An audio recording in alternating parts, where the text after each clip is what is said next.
I've already reacted to it. I want to get your guys' reaction though. Okay, so today is my husband's 42nd birthday. I thought I would tell you guys funny stories about when we were first dating. I was finishing up my last year in college, and Akaash he came to Philly for our first date because that's where I was studying. And he's like, oh yeah, I come to Philly all the time. Like, never used to come to Philly.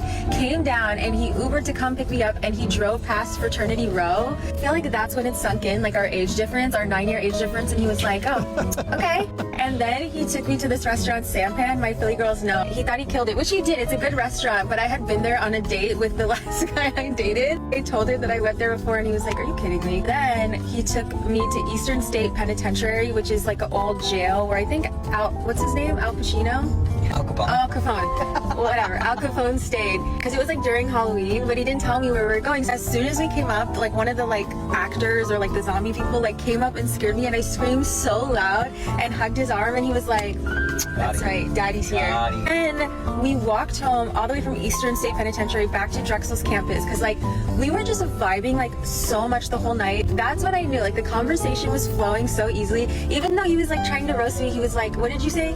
He said makeup artists are con artists. He said something like, I'm not one of those girls that's gonna offer to pay, right? It's like, I mean, I will, just to be polite. He's like, no, don't even pretend. That was tough. Yeah, that was. Oh, and the hostess like really did me a solid. Well, she's like, oh my God, your girlfriend is so pretty. Like, you're so lucky. And he was like, I know, right? Which I thought was such a good response. Cause like, if you shy away from it, it's kind of like, ew, you know? But he was like, oh yeah, I know, right? And I thought that was like so sweet. Like it had been the first time that I was actually excited to go on a first date with someone. There was just like butterflies in the air. Did you have a job interview with Deloitte or something that day? Oh yeah, no, I think I think my job interview with Deloitte, the worst company in the world, was that day. Fuck Deloitte, by the way. You know what I like too about Akaash? Like as soon as I came in, he was like just so unfiltered. And obviously you guys know I'm fucking unfiltered. So he was like, oh, do you want a drink? And I was like, yeah. And then I'm like, oh, you're not gonna get anything? He's like, no, my dad was an alcoholic. And I was like, oh, okay. Great date. Do you know? Okay, so today is my husband's 42nd birthday. Double check that for me, please. Okay. All right. What are your thoughts on that? Now mind you, this is after leaving Flagrant. Yeah. So the point is like know your audience. It's like in general, had the stuff before not come out about your butthole hurting because some guy put a thumb in there. That her words, not mine. If you guys think we're exaggerating, we don't even know if it was a thumb. It's so crazy to me. Said she woke up with her butthole hurting. It's so crazy to me. It's like if we were to explain, for those of you who aren't aware of this, or anyone who thinks that we're just really bashing Akaash for no reason, if you actually hear what she said, just talking about her female co-hosts and her man's 10-inch penis, like you just like, bro, I don't know what else. I would kind of like, I wouldn't even yell. I'd be like, hey, listen, it's obviously this isn't working for us. Let's not, you clearly like a lot of attention. I'm not the right guy for you. I would just break up with her because, again, the reason why you have to is because these fucking allegations that just come after you. Saw what happened to Jack Denmo.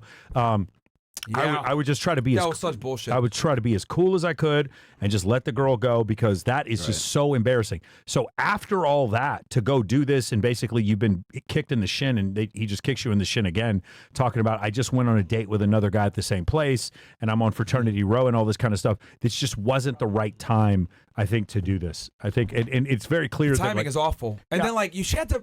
The thing that bothered me the most is like, why do you have to explain that you went to this restaurant and another guy brought you there? Why do you have to say he had to drive by Fraternity Row to pick you up? Like, why do you have to like mention other men when you're talking about him? And you know what kills me? He's the one recording the video. Yep. You can hear him in the background laughing. And he corrects her when her dumbass didn't know about Al Capone. Yeah. The thing Al Pacino, Al Capone. No, Al Capone, you dumb bitch. In a vacuum, this would have been fine, but its problem is like it's just so off tone, and what they're doing, the two of them are doing is like, you see, you guys don't affect us. Okay, keep telling us that we're wrong. That's fine. I don't need to be right, and you know what? Hopefully you guys live happily ever after. It's just I know how this story ends because I've seen it a million times before. So I just dropped something on Twitter for you guys, and then I also want you guys to, because Larry Wills split from his wife, and I kind of saw the writing on the wall here. Look at this when they asked about the guy friends. You got that clip with the guy friends too? And it looks like she's gonna drop an OnlyFans as expected. Oh, yeah. I mean, like, look at this shit. Like, bro, these women have no shame, bro. Larry Will's ex-girlfriend is teasing an OF launch just 1 week after splitting from him. And then it goes here, pool days. Like, bro. Yeah, she should probably wait 6 So months fucking, before like, she No go work shame, out a little dude. more. Pathetic. No, And what do you mean? She has Chris Brown as her song there. That Yeah. seems like she's a loyal woman. So, like, Larry was upset and tried to hide his feelings after his supermodel wife said she has many guy friends. I don't have many guy friends. I have a couple girlfriends, a couple guy friends. What? And then we could just play the clip here. And this was like obviously early when they were streaming, right? Like, and you know, she has this and the other thing too, that whenever I would see them interact, she has the same exact entitlement of like Akaash, like just clearly not understanding that like your man is the star here, not you. And you know, this is another example of like why I tell guys all the time, bro, like dealing with women like this, I think they're the main character. They're cancer. They're fucking cancer. But we'll go ahead and play it real quick.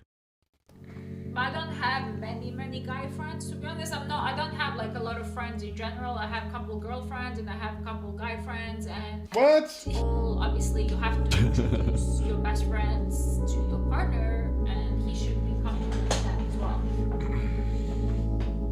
Yeah, that guy is securely in the bro zone. I'm not worried about him. Yeah, he is. Or not. Yeah. I'm worried about my wife running off on me with every guy she thinks is handsome. I'm not the only handsome motherfucker out here. This epic cope. Like epic cope right there. You can see it from the discomfort in his face. Like, you know, he's saying that, and then you even know he doesn't believe it. One of the things I think happens with guys like this, Akaash Singh's a good one. Like I said, I predicted Tom Bellew, but we'll just go with Larry Wheels for this section. When guys get into that position, I think there's something on some level of consciousness. They understand how bad that looks, or especially if you're a public figure. But also, there's a part of them that like has that visceral kind of reaction. Like you were saying before, why does Akaash Singh's wife have to talk about other dudes when she's explaining like how she met him, right? Yeah. Just by her dropping that in there, it's kind of like when you're talking to a chick and she starts dropping, well, my boyfriend this. It's like the boyfriend disclaimer, only it's not. She's talking about some other dude, right? The fact that she's mentioning that other guy, I mean, she's thinking about that other guy, right? The other thing is this is like when guys get into that situation, then they have to find some way to rationalize it. They have to find some way to dismiss it, because that creates kind of this cognitive dissonance. How do you get rid of that cognitive dissonance for the guy? Is you got to go, well, I'm not insecure, so I'm not the only handsome motherfucker on the world, right? Trying to play it off like I'm secure, right? I'm secure, like that's the play right there. But the thing is you wouldn't have to say that in the first place if you weren't actually thinking about it, if it wasn't something you had to cope for in the first place, right? He understands that there's something going wrong. He understands that clearly now, because they've split up, right? But the writing's on the wall. And when guys see, like, you know how they say like a woman has broken up with you like 6 months before she actually says so? Yeah. In that 6 month, there's inconsistencies. Like your peripheral awareness says she's not behaving in the same way that she should. Why is she spending all the time with her, like, you know, personal trainer? Pay a lot of attention to it. Yeah, exactly. You'll So notice. there's little things, and so what happens is guys become masters of their own deception at that point. Meaning, like, they'll try to rationalize away what their instincts are telling them at that time. That right there, perfect example of Larry Wheels. Yeah. He's instinctually, he knows there's something not right, but he's trying to say, that's just me imagining things. So he tries to say, I'm not the only handsome motherfucker in the world, right? So we call it cope, obviously. But why does the cope come up in the first place? Because that peripheral awareness picks up on inconsistencies in the chick that's supposed to be into him. Same thing with Akaash Singh. I'm going to say the same thing with Tom Bellew's wife at some point. But again, this is a woman who's already broken up with him, and now just actually splitting with him is just a formality, right? The breakup happened. That just announced it today, right? Yeah. That breakup happened like months ago. Probably. Months Yeah. ago. Yeah. And you know what kills me is like, it's like guys like innately like understand. We talk about this, like, you know, ensuring paternity. We've talked about this a million times. Like, it's like guys kind of like have these triggers in their mind, like, oh, guy friends, red flag, oh, hanging out with these, going out. It's like we have all these things like kind of pre-built into us to like be like, this is a red flag, this is a little weird. And you know deep down as a guy, I'm uncomfortable with this. I don't like it. But social programming tells you, no, you need to accept it. She can have guy friends. She can go to the club. She can do what she wants. You need to stop being insecure. And it's like society tells men to suppress these instincts, Right. to these red flags, and stop being insecure. But you know what kills me? If a girl gets the creeps, if she gets the heebie-jeebies when she meets a guy, society doesn't tell her, no, Give that guy a chance. Yeah. It doesn't matter if he's weird or he smells. Try to see It past doesn't all matter that. if his teeth are weird or if he's not tall enough. Like, see past that. Look at the soul. We never tell women to suppress their innate red flags when they deal with men, but for some odd reason, we are told to suppress ours. And if we don't suppress ours, we're insecure. But if a woman does it, no one gives a fuck. She's smart. She's astute. She's, cognizant of what's going on around. Prudent. Yes. There you go. She's discerning. So, it's like when men have the red flags, right? Because it's our biological need to want to be able to, ensure paternity. Mm-hmm. Society does everything in its power to keep you from exercising or exhibiting that natural tendency to want to make sure that you're filtering for 304s. Let me see if I can put a period at the end of the sentence. Remember what I was talking about about the difference in like ideology, right? The political divide between men and women, and that's just really the gender divide, just in the political sense. So women skew the 30 points to the liberal side, and men just kind of guys, smash the like button on YouTube. We're going late for you motherfuckers. Yeah. We open it back up on YouTube for you guys so we can have this conversation. So let me see if I can put the Smash end like of this. button. So here's the thing: is like the reason why that is the reason why we don't tell women, to deny their instincts and everything else is because, again, the norm is the female experience. It's correct to be female.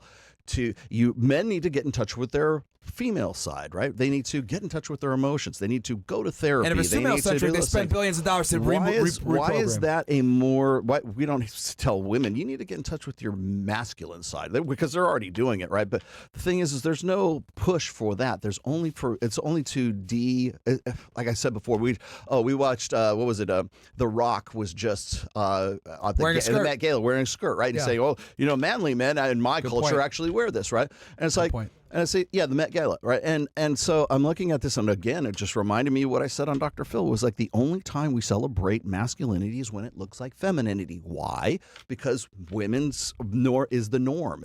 We think of the female experience as the correct way of thinking about things. So to your point, the reason why we don't tell women to ignore that, their gut instinct is because that would go against the female narrative. That would go against the female norm. Men, anything that is masculine that is wrong, that doesn't align with the female purpose, that's an aberrant thing. That's a sickness. That's a pathology. That's radicalization when it comes to politics and stuff. Anything that doesn't align, men aren't even human until they can be more like a woman. That's why therapy's sexy, right? That's why if men could just identify more with the female, right? Why would that be the baseline? Why would the female experience be the baseline, right? Because we live in a gynocentric social order, and now it's becoming more and more unignorable. And obviously. academia is being represented. Academia is one of those things, but exactly the thing that you're just talking about here, where we're saying, why won't we tell women to ignore their gut instinct? Because that would go against the female experience, right? We can't possibly tell women to do that. Men are inherently untrustworthy, and men aren't even human until they can, in some cases, literally become female. You want to cut off your junk and become a woman. That's the ultimate expression of you becoming. I'm gonna get in touch with my feminine. You just deny everything about me and physically cut off my wiener. You know who utilizes this really well in the political field to their advantage? Hassan Piker. Oh yeah. He is such a when I because I watch a lot of left wing commentators because I have to see their arguments so that I know where they stand, etc. And I always want to keep a pulse on my adversaries. One thing that I've seen with him is it is so obvious that he's red pill aware and how women really move, but he suppresses it to pretend like, no, I'm a feminist. I understand your plight, etc. And the thing is because he used to put out, really cringy frat boy videos of how to get laid and shit like that because he went to a party school as part of a frat. So he understands female nature, he understands how to get laid. But what he's doing is now he's cosplaying as I'm a progressive socialist and I believe in equality for all. But deep down, if he's going on a date with a chick, he knows exactly what to do. He knows exactly how to treat them. He understands the dynamic between men and women. And he understands, most importantly, the egalitarian bullshit that he spews doesn't work when it comes to romance. He knows this. And those men are the most dangerous. Those are the guys that you're talking about, the your frustration with Hassan is my frustration with Dr. Richard Reeves. Because Dr. Richard Reeves is this close. He's so fucking close. I can get him. I know he's going to be Red Pill at some point. He'll never say he's Red Pill. They are. They all are. He did this one. He did this one really quickly. He did this one clip where he was talking. He was on an interview, and I was part of this interview, and he said something to the effect of, he was discussing like toxic masculinity. He says, okay, well, what's non-toxic masculinity? Because he has 2 sons, right? And so he's trying to say, what do I tell my sons? Be less poisonous, you know? And so what happens is, so he's trying to look for what's the opposite of toxic masculinity. And everything he could describe that would be non-toxic masculinity is feminine. It's all femininity, right? So essentially, the positive masculinity is to become more feminine, right? It's to become a woman. Men are subhuman. To be a human being at all is to be a female. And that's why, like, when men don't cry at the end of Titanic or something like that, or we can't, like, in any way, like, relate to the female experience, it's not enough to say, well, they're just men and there's differences. Like, for us to say, it's obvious to us, but in girl world, because you can't make that, you don't have the same frame of reference, there's something wrong with you. You need therapy. You need to go. You need to communicate more. You need to go to re-education. You need to have your kid re-educated by the UK school system so that kid can be a more perfected human. What's the more perfected human? A little girl. You've got to be more like a little girl and bow down to the female, and not even that's not even enough. You're subhuman. You're not even a human being until you can experience, and you'll never will because you're male, right? But you'll constantly keep driving at it. You want to talk about the simp economy and the simp this and all that stuff? That's you chasing after, trying to become that perfected human. What's that perfected human? Being more female.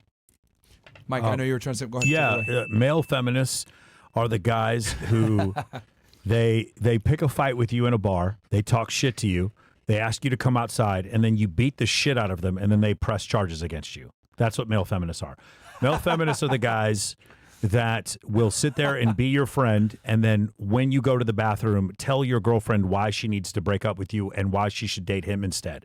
That's what male feminists are. There you go. That's, if you were wondering what kind of gentleman they are, that's what you're doing. That's like an Abba and Preach Andrew Schultz guy. Yeah. Like that's the type of snaky guys.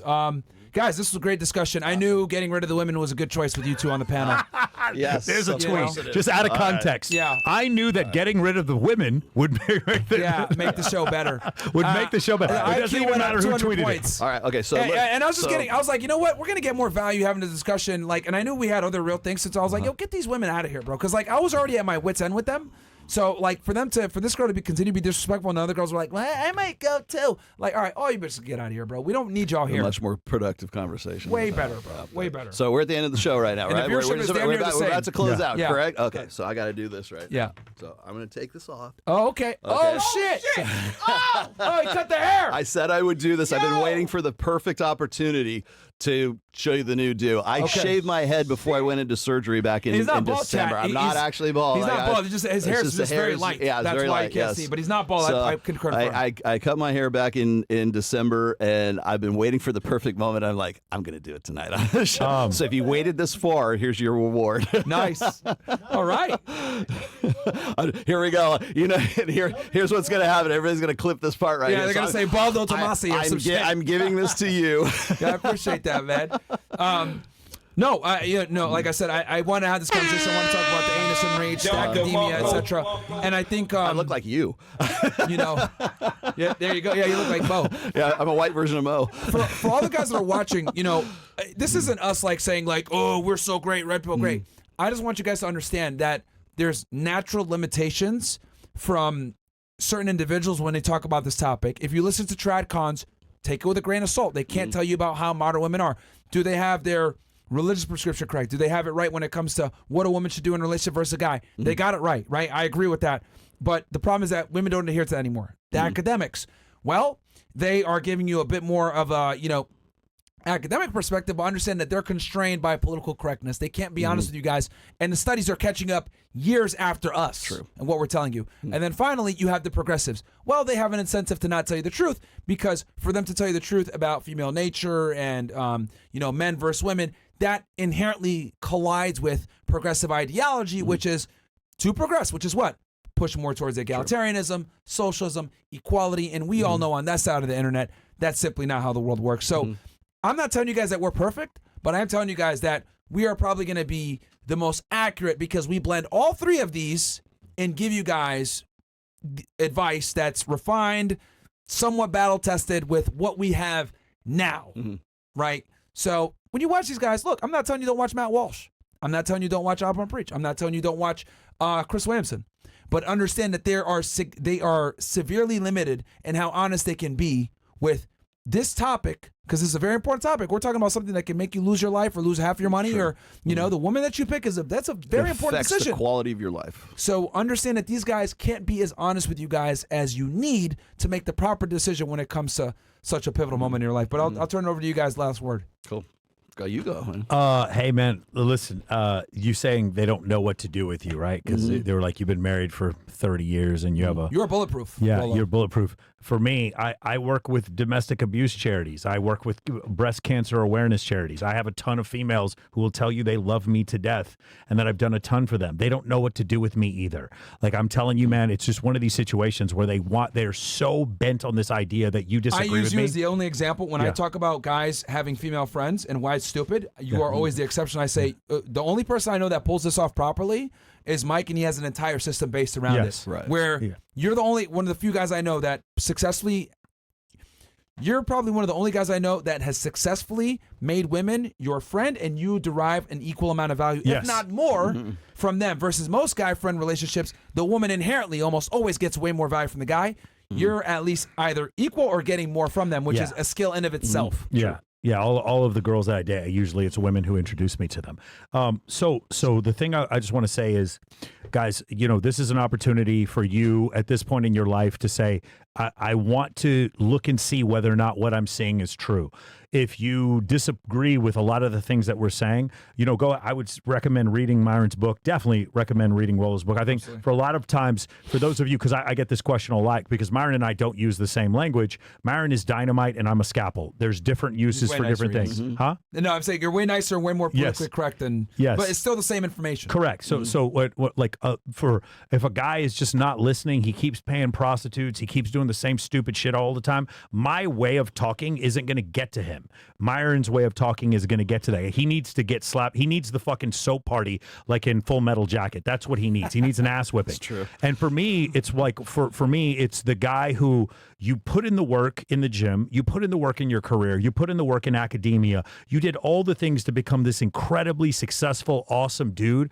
So why is it so fucking hard to just meet a normal girl? I'm the guy here to give you the peer-reviewed data to explain to you how to fix this problem and then to get the whole system working in your favor. Women are addicted to their phones, so they're going to be addicted to their phones and promote my event. Women are sitting there constantly talking to other women and so they're going to be introducing me to these women. I'm going to teach you guys how to do that if you want to learn, because all the stuff we talk about, all this doom and gloom, I believe that it's never been easier at any point in history for a man to get out of shape, and it's never been easier for him to get ripped. There's never been a point in history where it's been easier for a man to fall behind, but it's never been easier for a man to get rich. And it's never been easier for a man to sit there and become a complete and total incel and not have any luck with women, but it's also never been easier to get into the room where you have 10, 20, 30 women trying to have sex with you at the same time. Right. I was going to say, last words, I'd say stop sedating yourself. That's where I start with all my Reignite guys. If you read my sixth book, which is Reignite, available on Amazon, you can. I go into great detail about sedation. I go into the power of frame. Like, what is frame? Like, I detail how frame is really the result of your burden of performance, right? I mean, you look at the different things that are sort of synergistic and what we would otherwise think are just separate concepts from within the Red Pill that we've been talking about for forever, right? So if you look at like your burden of performance. What makes you respectable, right? I was talking about when the girls were here even. I was saying, what makes you respectable? There's different definitions of respect. Money, muscles, game, or health, wealth, and relationships, whatever you want to talk about. Those things all work synergistically, right? When we talk about frame, when we talk about all this stuff for self-improvement, that none of that happens until you can unsedate yourself, until you stop smoking weed and jerking off, and if you have any addiction. And the other thing I don't think a lot of people understand is, like, when I'm talking about sedation, your mindset can be a sedation. The way you think about things. When I started doing TRT, I was talking to Mike, and I was like, I think it was like probably 10 weeks in finally, and I go, dude, I totally understand what you're talking about right now. And I go, I said this at that time. I said, you know what? If you could take a black pill doomer and you could put him on just like testosterone cypionate for 150 or 200 a week, right? And you put him on there, it will literally change your way of thinking, because you will cease to be, you'll want, because it makes effort feel good, right? So if you can apply that effort, not only just towards like working out, but also towards like other areas of your life, and put yourself into a better mood, I mean, really that could change, that little simple step could change your life. Now, if that's one thing that you can do that would unsedate yourself, think of all the other things you could do if you didn't have to worry about that. The problem is these guys get into these situations, and I'm not just saying like young guys, older guys get into this too. That's why I started Reignite, is that they have these, they're set in their ways, and they think that that's who they are. That's what their personality is. Then you put them on TRT for 10 weeks, 12 weeks, and suddenly I have a different personality. I don't understand how this happened, right? Yeah, it's because your biochemistry has changed as well. You've removed sedations, and you actually are moving forward, and you're making more progress. And the one thing that when I'm working with my guys is that they're coming out of bad relationships, or they're coming out of a divorce or something like that. I mean, I'll use his name. Even Robert Kiyosaki. Like, I helped Robert Kiyosaki get through his divorce with Kim Kiyosaki, right? He's Robert fucking Kiyosaki, okay? He's in his 70s, and he's going through, he calls himself, I was a big fat beta Rollo. He literally like beats himself up, and I go, don't beat yourself up, man. And I go, you're Robert fucking Kiyosaki. Remember that, right? And he wants to know, can I still, fuck hot chicks? Can I still get, can I come back from all this? I'm like, well, you are who you are. But take that and apply that to a guy who's 43 years old or 45 years old, who just got out of a sexless marriage that he's been in for the last 20 years. And he doesn't know how the new sexual landscape is. He doesn't know any. He doesn't have anything like that, and it's hopeless. Yeah. It's hopeless to that guy, because there's no base of support. There's no network. There's nothing for that. There's no landing for that guy, and so they're faced with these. They can either, like I said, delete themselves, or they can rebuild themselves. Most of them, sadly, delete themselves, but before they do, they sedate themselves. Yeah. Like, it's hopeless for me. I'm just going to do this, and I think a lot of guys, even younger guys, incel guys, black pill doomer guys, they get into this like negative feedback loop where they don't think it can work for them. And so they commiserate together, and they'll say, well, what Mike is doing, he's just paying those bitches, or he's just, it's so unbelievable. Yeah. It is really unbelievable until they get involved in it. Yeah. Until they get involved, or the older guys get involved with Reignite, and they realize, they go, man, maybe there is something that I can do about this. Now, I know the classic term is, their hope is not a strategy. I know that, but hope is also part of imagination, and you have to be able to reimagine yourself being something more than you actually are. And that's the problem I think most guys have right now, is they can't see themselves as being that better person, or being like, we always say, be the best version of yourself, right? That's nice, funnel marketing speech. But the thing is like, you really have to imagine yourself being that. And they can't get there because their escape life, their sedation life, the things that they're like, their escapes that constitute their sedations, that's better than their shitty real lives. So the trick is this: stop in your escape life and start making your real life worth living. Yeah, and it's interesting because you brought up, I didn't want to interrupt you, you brought up the whole respecting, and I think, and that could be for another show, but I found it interesting when you brought up the respecting with women. They have no concept of, like, when we talk about respect, versus their respect. It's a complete. Men and women look at respect completely They get so differently. pissed off at me when I make that. I can't even put a clip of that on Instagram without getting all kinds of hate. How dare you? Yeah, they get so pissed off about it. But it Because comes I'm back right. to There's nothing to say about it. and here's another thing. I'll say this real quick before we close. Like when it comes to like men and women, one of the biggest things that I've noticed, between men and women is like, I hate to say it, dude, women have a very morphed sensibility when it comes to dominance hierarchies. Like they don't understand first place, second place, third place. Like unless she was like an athlete and she competed at a high level, they just don't understand it when I talk about, hey, meritocracy, etc. There was a thing that went viral. If you saw, Trump was with doing the thing in China. Okay, last thing. I got to get you.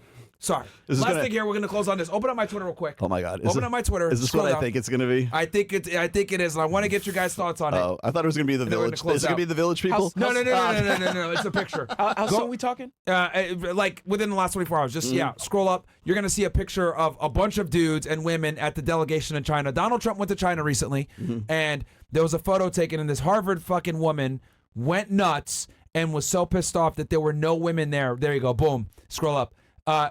Pull up the caption. What's her caption that she complained? Obviously, the U.S. side and the Chinese side, right? No women there, right? Right. And this Harvard woman says, a painting of the end of meritocracy, a meeting of the two largest economies and not woman at the table. And I would say, yeah, that's probably why anything got done in the first place. That's why they're the two largest economies There on you planet go. Earth. And we'll end it with that one. But That's not meritocracy. yeah, You're right. It's not. No, it is a meritocracy because there's no women there. Like, see, they're so like confused that they don't understand when you actually scale for merit and you remove DEI, affirmative action, and workplace inclusivity. Guess what? You get the Women largest axed economy out. in planet Earth. Yeah. Well, imagine I'm that. sorry. Like a majority of the time, the women just get taken out by merit. Like I'm sorry. Like the men, it's just the men. So.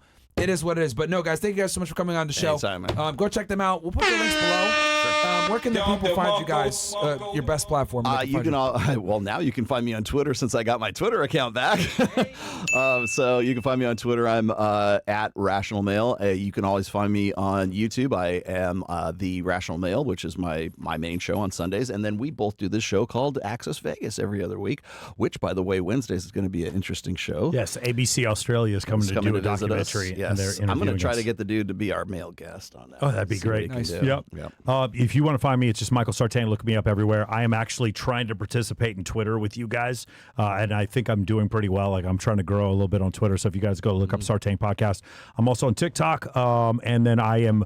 My team has badgered me into starting a Kick and a Rumble. So I'm going to be live streaming either every Friday at 4 or every Monday at 4. I haven't figured out Pacific Standard Time. I'm going to be doing a 2 or 3 hour live stream. Also 7 p.m. Eastern. Yes, we'll be Yes. at. We'll also Okay. be. We're gonna. I'm already in the process of adding Access Vegas to Kick right now too, so we Nice. can go to all three. Yeah, you can't, dude. YouTube have is on to. some You bullshit, have bro. to. Like, Yeah. you have to. Awesome, guys. Love you guys. Give me 7s in the chat if the show was better once the girls left. If you enjoyed it more with the girls, give me a 5. If you guys liked it better with the girls, give me a 5. If you guys enjoyed it better with just the bros, give me a 7. I'd love to get your honest assessment here.